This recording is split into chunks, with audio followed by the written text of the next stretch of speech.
शाश्वत जी। राधा वल्लभ श्री हरिवंश। ममता जी जौनपुर से। महाराज जी इन दोनों का एक जैसा ही प्रश्न है। महाराज जी ममता जी कह रहे हैं कि महाराज जी भगवान ने इस दुखालयम की रचना ही क्यों की? सबके दुख कष्ट देखकर मन में आता है कि यदि इस संसार की रचना ही ना भगवान के ऊपर क्यों है क्या? भगवान के ऊपर क्यों रखा गया है? वो अपने आप से अपने आप में खेल रहे हैं। आप भी तो वही हो। आप अपने को भूल करके स्त्री मान रहे हो, आप अपने को भूल कर बच्चा मान रहे हो, आप अपने को भूल कर पुरुष मान रहे हो। आपकी भूल है। आइए आप अपने स्वरूप में देखिए, कोई खेल नहीं हो रहा, कोई दुखालय नहीं। स्वप्न में हो अभी, इसलिए तुम्हें बहुत दुख सुख दिखाई दे रहा। जागो तो न सुख सुख है न दुख है।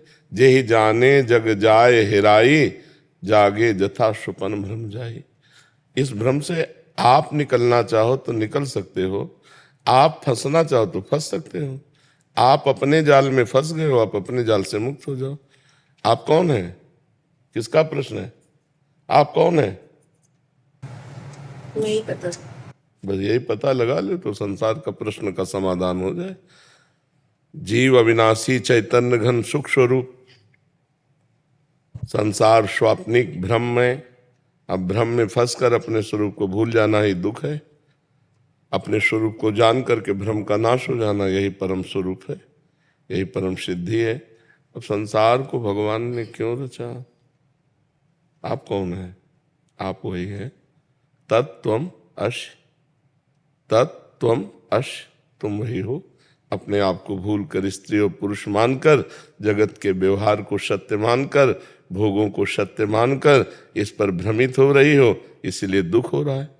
जैसे स्वप्न में किसी का गला काटा जा रहा हो तो चाहे जितना फोर्स लगा दो उसे बचा नहीं सकते आप। उसे बचाने का एक उपाय है, जगा दो। क्यों? स्वप्न में तुम्हारा गला काटा जा रहा हो, चाहे जितने बॉडीगार्ड लगा दो, चाहे जितने आप फौज लगा दो, कुछ बचा सकते हो क्या? एक उपाय, उसे जगा दो केवल। स्वप्न में कोई समुद्र में डूब रहा है, अब चाहे सैकड़ों जहाज लगा दो, चाहे नौका लगा दो, चाहे तैराक लगा दो, आप उसे बचा नहीं सकते। उसे एक ही उपाय है, जगा दो। ऐसे ही उमा कहो मैं अनुभव अपना, सत हरि भजन जगत सब स्वप्न। स्वप्न में आप अपने को स्त्री मान रहे, पुरुष मान रहे, दुख मान रहे, सुख मान रहे, ये एक स्वप्न है। भगवान ने अपने आप को ही त्रिगुण रूप में विस्तार कर दिया। सतोगुणी रूप, रजोगुणी रूप, तमोगुणी रूप। सृजन, पालन, संहार। वो अपने आप से आपका सृजन करते हैं, अपने आप से आपका पालन करते हैं, अपने आप से अपना संहार करते हैं। आप भी वही हो, जानो इस बात को। तो जे ही जाने जग जाए हेराई, जान गए तो ये संसार गायब हो जाएगा। जैसे जगाने पर स्वप्न गायब हो जाता है। अभी आप स्वप्न देख रहे हैं इसलिए सत्य लग रहा है। भगवान ने बड़ी करुणा की है। क्या बुरा रचा है हमें बताओ? आंख दी अच्छा देखो, जबान दी अच्छा बोलो, कान दिया अच्छा सुनो, हाथ दिया अच्छा करो। अभी आनंद आनंद है, कहाँ दुख है? अब करो मनमानी आचरण तो और अपने स्वरूप को भूल करके, तो फिर दुख तो है ही। तो भगवान ने ये खेल अपने लिए रचा है, तुम्हारे लिए थोड़ी रचा है। तुम कौन हो? तो तत्वमश, तुम वही हो।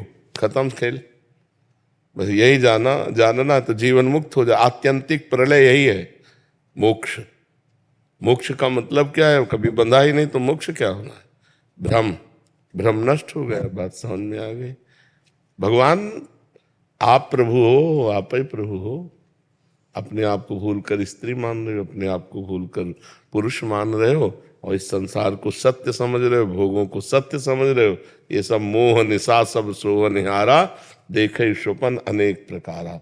ये भगवान की माया का एक भ्रमात्मक स्वरूप रचा हुआ है, जो आपका है। आप ही हैं वो, दूसरा कोई नहीं है। जे ही जाने जग जाए हेराई, जब जान जाओगे तो संसार का महत्व खत्म हो जाए। अभी संसार का महत्व है ना, शरीर का महत्व है ना, इसलिए जान नहीं पा रहे हो। एको ब्रह्म द्वितीयो नास्ति, दो है ही नहीं, एक है। आपको तो बहुत दिखाई दे रहे, स्त्री पुरुष जड़ चैतन्य। तो एक मन जैसे स्वप्न में पूरी बाजार इकट्ठा कर देता है, ना सत्य होते हुए भी, जब तक जगोगे नहीं तब तक स्वप्न सत्य दिखाई देगा, और जब जगोगे तब झूठा नजर आएगा। ऐसे ही मोह में हो तो इसलिए संसार सत्य दिखाई दे रहा है, जब ज्ञान में हो गए तो एक ब्रह्म के सिवा कुछ नहीं, सर्वम खलमिदम ब्रह्म, एको ब्रह्म द्वितीयो नास्ति, दूसरा कोई नहीं। दुख की कोई गुंजाइश ही नहीं है, दुख है ही नहीं, आनंद ही आनंद है। अब आप स्वप्न में, इसलिए आपको दुख सुख का अनुभव हो रहा है। ब्रह्मभूता प्रसन्नात्मा, ब्रह्मानुभूति हो जाए तो प्रसन्नात्मा न सोचति न कांक्षति, समा सर्वेषु भूतेषु मद भक्तिम लभते पराम परा। इसीलिए तो साधना करनी है। अब साधना हो रही भोगों की, साधना हो रही विषय की, साधना हो रही संसार की, तो संसार दुख सुख मिश्रित है। ऐसा नहीं कि केवल दुख ही मिलता हो, दुख भी मिलेगा सुख मिलेगा, दोनों झूठे, दुख सुख दोनों झूठे, सत्य कुछ नहीं, एक भ्रम है। बोलो इतना सुख भोगा, कुछ है तुम्हारे पास सुख नाम की चीज कि मेरे को ये सुख मिला? फिर वही अतृप्ति, फिर वही खालीपना, फिर वही अकेलापना, फिर एक खोज नए सुख की। तो मन जिस सुख को खोज रहा है वो तुम्हारा ही सुख है। तुम अविनाशी भगवान के अंश हो, अर्थात भगवत स्वरूप हो, वो भगवत स्वरूप सुख हो, और तुम अपने स्वरूप को भूलकर स्त्री मानकर पार्थिव भोगों में, तो कैसे सवाल का हल होगा? सवाल का हल तो साधना से होगा। नहीं, भगवान ने कुछ बुरा नहीं रचा, बहुत अच्छा रचा है भगवान ने। देखो ना, सूर्य रचा, चंद्रमा रचा, कितनी बढ़िया रचना की, आंख दिए, नाक दिए, कान दिए। अब इनका हम दुरुपयोग करोगे तो फिर दुख भोगना पड़ेगा, सदुपयोग करो तो अभी आनंद है। आप मनाओगे भगवान बड़ी कृपा करके ये रचना रची, कितना आनंदमय है। गुलाब जामुन खाती हो, गलत रचा भगवान ने। अब 50 गुलाब जामुन पा जाओ, गलत हो जाएगा ना।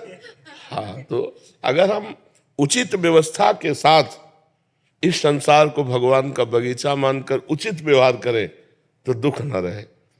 अच्छा बताओ, अगर भारत सरकार में ये दंड विधान ना हो तो सरकार अधूरी है कि नहीं है? अधूरी। भला कोई शासन में रहेगा दंड विधान ना हो तो? जरूरी है दंड विधान, जरूरी है ना। तो ऐसे वही हमारी सुरक्षा में है। अभी आप उनसे सुरक्षा मांगे, आपको सुरक्षा दे देंगे, और आप गलत करोगे तो मार डंडे आपको अंदर कर देंगे। तो भगवान हमारी सुरक्षा में भी है। जब हम गलत करते हैं तो वही दुख रूप आ जाते हैं, और जब सही करते हैं तो वही सुख रूप आ जाते हैं। और जब ज्ञान हो जाता है तो न दुख न सुख, अखंड प्रसन्नता बनी रहती है। तो ऊपर उठो, नाम जप करो, भगवान के पावन चरित्र सुनो, और संयम से रहो, कोई गलत काम मत करो, तो अभी देखो आनंद आने लगेगा, हृदय आनंदमय होने लगेगा। महर्षि लौकिक खेल में, महर्षि जो खेल होता है उसमें खिलाड़ी होते हैं, और जीत और हार होती है, और जीतने वाले को पुरस्कार मिलता है। तो महर्षि भगवान की सृष्टि का जो खेल है महर्षि, इसमें खिलाड़ी कौन है, जीत क्या है, हार क्या है, और पुरस्कार? आप ही खेल है, आप ही खिलाड़ी हैं, आप ही विजय हैं, आप ही पराजय है। आप ही बनने वाले हैं, आप ही बनाने वाले हैं, आप ही मिटने वाले हैं, आप ही मिटाने वाले हैं। कुछ द्वैत है नहीं, दूसरा है नहीं। अब कैसे समझावे? अब ये बात समझाने की तब हो जब साधना हो। अगर साधना नहीं होगी तो समझ में कैसे आएगा? ये अज्ञान की धरा में ब्रह्म ज्ञान की बातें या भगवत ज्ञान की बातें थोड़ी समझ में आती हैं। अब चूंकि आध्यात्मिक विषय है तो पहले जब राधा बाबा से कोई प्रश्न करता तो कहते रोज 1 लाख नाम जप करो, 1 महीना 2 महीना, फिर हमसे बात करो आके, तो तुम कुछ समझ पाओगे। नहीं, अध्यात्म को कैसे समझ पाएगा जीव?